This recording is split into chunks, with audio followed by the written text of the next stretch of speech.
There once was an engine called Proteus. He worked on a little line that led to a mine. On one winter's night, he went up there to collect the train. On his way back down, he stumbled upon something odd. An avalanche had happened while he was away, and he couldn't stop in time when he saw his lamp had dropped earlier that night. He crashed into the avalanche, and his cars went sliding down the mountain, which drug him down with it.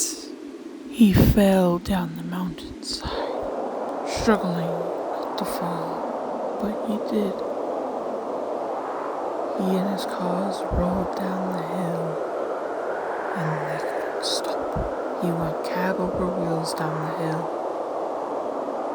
Soon he fell in a cabin in his valley that he worked at.